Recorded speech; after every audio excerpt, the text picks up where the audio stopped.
नमस्कार मंडळी, new kitchen 3 star चॅनलमध्ये आपलं सर्वांचं स्वागत आहे।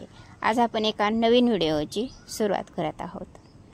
अशा पद्धतीने मी हे एक पारंपरिक पद्धतीने केलेला हा पदार्थ मी आज करून दाखवणार आहे। बघा, अशा पद्धतीने हा मेनू तयार केलेला आहे। आमच्या घरामध्ये जवळपास सगळ्यांना हा मेनू आवडतो। सगळ्यांना, लहान मुलापासून ते आजोबापर्यंत आमच्याकडे सगळेजण खातात। हे आवडीनं, चवीनं, अगदी व्यवस्थितरित्या सगळ्यांना आवडते। आता त्याच्यावर मी थोडीशी कोथिंबीर टाकून घेतली आणि त्याच्यावर मी थोडं तूप पण टाकून घेतलं। तूप टाकल्यावर तर फारच छान लागते, इतकी टेस्ट येते खरंच। तुम्ही खाऊन बघा, करून बघा आणि मला पण सांगा। चला आपण आता रेसिपीला सुरुवात करू। 2 वाटी मी ज्वारीचं पीठ घेतलं अशा पद्धतीनं। 1 वाटी मी गव्हाचं पीठ घेतलं, कारण गव्हाच्या पिठानं बाइंडिंग होते। आणि अर्धी वाटी मी बेसन पीठ घेतलं। बेसन पिठामुळे खमंगपणा येतो। जिरे, 5-6 मिरच्या, कोथिंबीर आणि लसूण टाकून मी ह्याचं पेस्ट करून घेते। हे मिक्सरच्या भांड्यामध्ये मी हे सगळं काढून घेतलेलं आहे। चला मग आपण पेस्ट करून घेऊ। पेस्ट करून घेतली। आता मी याच्यामध्ये अर्धा चमचा हळद टाकली, अर्धा चमचा लाल तिखट टाकलं, तीळ टाकलं 1 चमचा, एक चमचा मी ओवा टाकला आणि हे खसखस टाकली। आणि त्याच्यामध्ये आपण जे पेस्ट करून घेतली होती ना मिरचीची आणि कोथिंबीर, लसूण, जिऱ्याची, ती 1.5 चमचा, जवळपास 1.5 चमचा 2 चमचे मी टाकून घेतलेला आहे। आता हे अगोदर आपण सगळं पिठामध्ये मिक्स करून घेऊ, न पाणी टाकताच। अशा पद्धतीने हे मिक्स करून घेतलेलं आहे। आता त्याच्यामध्ये 1-2 चमचे मी तूप टाकून घेतलं। तूप टाकल्यामुळं आपल्याला खमंगपणा येतो, खायला पण चविष्ट लागतं। थोडं पाणी टाकून आपण ह्याला एक व्यवस्थितरित्या घट्टसर असा डो तयार करून घेऊ आपण। अशा पद्धतीने हे मळून घ्यायचं। बघा, असा डो करून घेतला।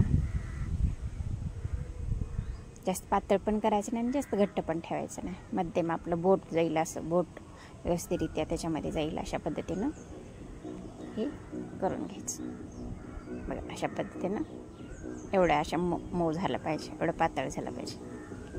आता गॅसवर कढई ठेवली। कढईमध्ये 2 चमचे तेल ओतून घेतलं। आता त्याच्यामध्ये जिरे टाकले, लसूण टाकला,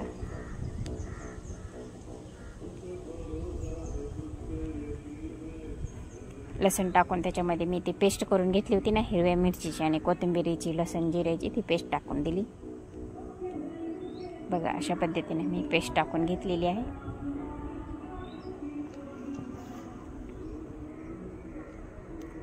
अशा पद्धतीने हे त्याच्यामध्ये टाकून घेतलेलं आहे। आता मी त्याला बऱ्यापैकी हलवून घेते।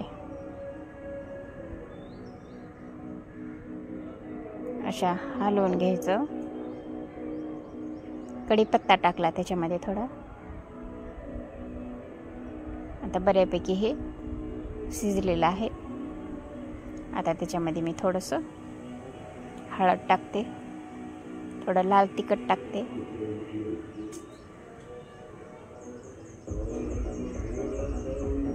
अशा पद्धतीने ह्या सगळ्या गोष्टी टाकून घेतलेल्या आहेत। आता मी त्याच्यामध्ये थोडंसं पाणी ओतून घेतलं। अशा पद्धतीने मी पाणी ओतून घेतलेलं आहे।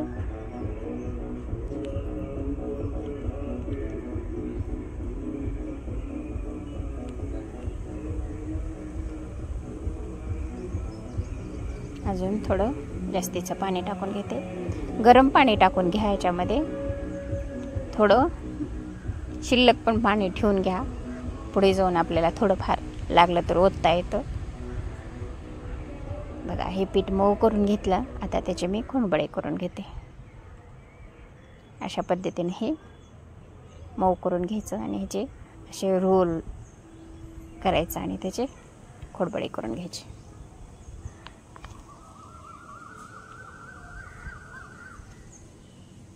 अशा पद्धतीने हे खोडबळे मी करत आहे. असे बारीक रोल करून घ्यायचा आणि त्याचे छोटे छोटे तुकडे करून आपण असे खोडबळे करून घ्यायचे. बघा अशा पद्धतीनं हे खोडबळे करून घ्यायचे. बघा अशा पद्धतीने मी हे खोडबळे करून घेत आहे.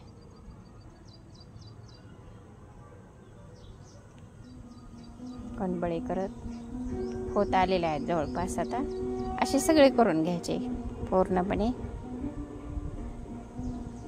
छोटे छोटे छोटे छोटे तुकडे करून घेऊन आपण हे खोडबळे करून घ्यायचे. याला अशा पद्धतीने मी हे सगळे खोडबळे करून घेतलेले आहेत. आता गॅसवर मी पाणी उकळायला ठेवलेलं आहे. फोडणी दिलेलं पाणी हे चांगलं उकळलेलं आहे आणि मी त्याच्यामध्ये हे खोडबळे टाकून घेतलेले आहेत. बघा अशा पद्धतीने मी हे सगळे खोडबळे त्याच्यामध्ये टाकून घेतलेले आहेत.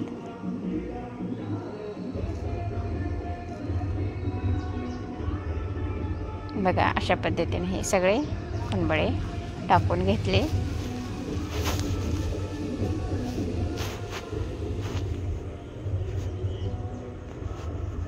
असे खोडबळे टाकून घेतल्यानंतर बघा ते शिजत आले ना, थोडं शिजले की ते पाण्यावर तरंगतात. आता व्यवस्थित उकळी येत आहे. आता थोडं हलवून घेऊ.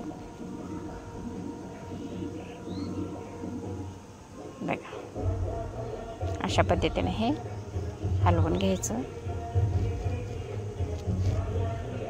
तर शिजलेले आहेत, बऱ्यापैकी शिजलेले. आता पूर्णपणे शिजलेले आहेत. शेअर करा, लाईक करा, कमेंट करा, सबस्क्राईब करा. Thanks for watching. चला